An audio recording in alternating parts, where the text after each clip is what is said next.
नमस्कार, मैं GRS news के लिए गिरीश शेखर पर।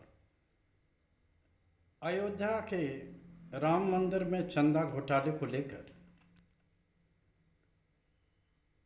और चढ़ावा आदि के घोटाले को लेकर उत्तर प्रदेश सरकार ने पहले तो मामले को झुठलाने का प्रयास किया, लेकिन जब मामला पकड़ से बाहर जाता हुआ दिखाई दिया तो उसने एसआईटी का गठन किया और बताया जाता है कि एसआईटी की रिपोर्ट भी मुख्यमंत्री के पास आ चुकी है। एसआईटी ने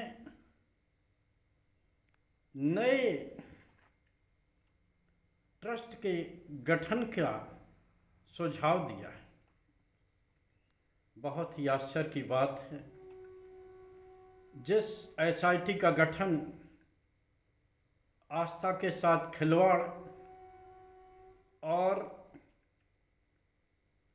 चढ़ावा चोरी जैसी घटनाओं को खोलने के लिए होना चाहिए, वहाँ एसआईटी इस बात की जांच कर रही है कि किस प्रकार से ट्रस्ट ने अपना काम नहीं किया। सबसे पहले तो एसआईटी के गठन पे ही सवाल है।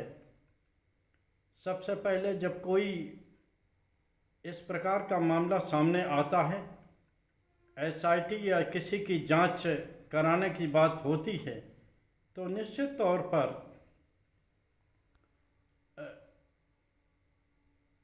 उस संबंध में एफआईआर दर्ज की जाती है। जबकि यहाँ करीब 200 करोड़ रुपए की हेर फेर की बात कही जा रही है, तो आखिर इस मामले में एफआईआर क्यों नहीं हुई? चलो ये भी मान लिया कि एसआईटी रिपोर्ट के बाद इस मामले में दूध का दूध पानी का पानी होगा, जैसे कि मुख्यमंत्री कह रहे हैं। जब ये रिपोर्ट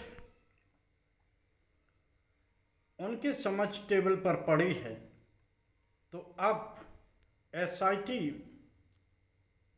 निष्कर्ष के आधार पर आखिर दोषियों के खिलाफ कोई कार्रवाई क्यों नहीं की जा रही?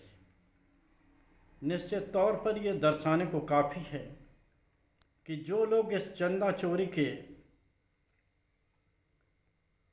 माफ करें चढ़ावा चोरी में जुड़े हुए हैं, निश्चित तौर पर उनकी पहुंच बहुत ही ऊंची है। जिस प्रकार से पूर्व सांसद और बाहुबली सांसद रहे ब्रजभूषण शरण सिंह, जिनका प्रभाव क्षेत्र भी अयोध्या और आसपास के ज़िले हैं, उनका कहना है कि वो सभी जानते हैं कि आखिर इस घटना में किस किस का हाथ है, लेकिन वो लोग बड़ा शक्तिशाली हैं। तो क्या शक्तिशाली होने के कारण इन दोषियों को बचा लिया जाएगा, या वास्तव में दूध का दूध पानी का पानी होगा, जैसा कि मुख्यमंत्री इस मामले में दावा करने की बात कह रहे हैं? इस घटना का प्रभाव ये पड़ा कि जिस तरह राम मंदिर में प्रतिदिन के अनुसार चढ़ावे की संख्या में निरंतर वृद्धि हो रही थी, इस घटना के प्रकाश में आने के बाद अब आम जन बिल्कुल ही चढ़ावा और दान नहीं दे रहा है। क्योंकि जिस तरह से पहले राम मंदिर के ट्रस्ट के गठन को लेकर, भूमि खरीद को लेकर जिस प्रकार की बातें सामने आईं, और उस बात के लिए किस प्रकार से बातें सामने आने के बाद भी किस प्रकार से उन दोषियों का कुछ नहीं बिगड़ा। अधिकारियों ने अपने रिश्तेदारों के नाम से भूमि खरीद औने पौने में खरीदवा कर और उस भूमि को भारी मुनाफे के साथ संबंधित ट्रस्ट को ही बेच दिया। इस बात की भी कोई जांच होगी क्या? और जिस प्रकार का आरोप अब निकल कर आ रहा है कि जिन श्रद्धालुओं ने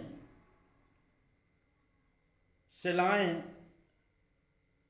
और विभिन्न तरह की ईंटें जो विभिन्न धातुओं और चांदी आज से बनी हुई थीं, वो भी करीब 1250 रामशिलाएं गायब हैं। अन्य बहुमूल्य दान की चीज़ें गायब हैं। वो ये दर्शाने को काफ़ी है कि निश्चित तौर पर किसी न किसी को बचाने का तो प्रयास हो ही रहा। जिस प्रकार एसआईटी का गठन तो हुआ और इस मामले में किसी प्रकार की प्राथमिकी दर्ज नहीं की गई, तो निश्चित ये दर्शाती है कि इस मामले में मजबूरन सरकार को दबाव बस इस तरह की एसआईटी के गठन के लिए मजबूर होना पड़ा है। लेकिन उन लोगों पर क्या कार्रवाई होगी, ये देखने वाली बात होगी। इधर जिस प्रकार से एक ज़माने में राम जन्मभूमि आंदोलन की सर्वे सर्वा रहे नृपेंद्र मिश्रा ने जिस प्रकार इस मामले को एक तरह से डकैती की संज्ञा दी है, वो ये दर्शाने को काफ़ी है क्या इस घटना का कोई राजनीतिक उद्देश्य भी है। जिस प्रकार से मुख्यमंत्री ने हाल में ही अभी अयोध्या की यात्रा की और अयोध्या यात्रा में राम मंदिर ट्रस्ट के चंपत राय को अलग रखा गया। मुख्यमंत्री का खुद ही सूत्रों के अनुसार आदेश था कि वो उनके दौरे में आसपास दिखाई न दें, क्योंकि इसको लेकर पहले से ही एसआईटी के गठन पर जब सवाल हैं, अगर चंपत राय उस गठन के बाद भी उनके साथ आगे पीछे चलते दिखते तो निश्चित तौर पर एक गलत संदेश जाता। वैसे गलत संदेश तो अभी भी जा रहा है। जिस प्रकार से कांग्रेस ने घटना की प्राथमिकी न दर्ज करने को लेकर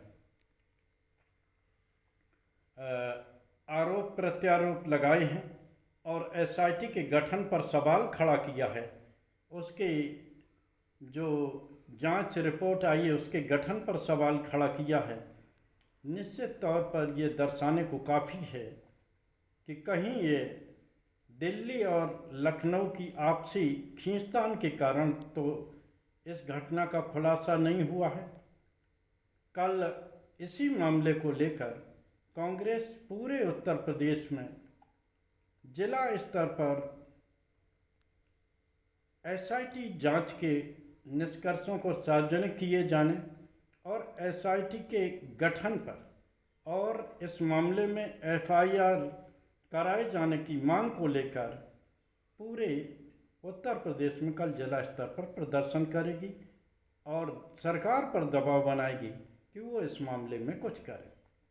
निश्चित तौर पर भले ही योगी आदित्यनाथ इस मामले को लेकर गंभीरता बरतने के बात कह रहे हों, दूध का दूध पानी का पानी करने की बात कह रहे हों, लेकिन जिस प्रकार भूमि खरीद से लेकर राम मंदिर ट्रस्ट के गठन और इसके बाद जो उसकी बहुमूल्य दान चढ़ावा आदि को लेकर जिस प्रकार की मामला सामने आया है, वो ये दर्शाने को काफ़ी है कि अब ये मामला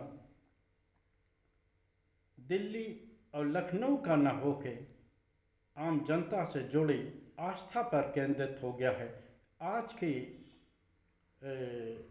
इस ब्लॉग में इतना ही। कल फिर किसी नए मुद्दे पर आपके साथ जुड़ने की कोशिश करूंगा। जय हिंद, जय भारत। आप लोगों से निवेदन है कि आप हमारे कंटेंट को देखें और उसे सब्सक्राइब करके अपने दोस्तों को शेयर करके निश्चित तौर पर हमारी हौसला अफजाई करें। जय हिंद, जय भारत।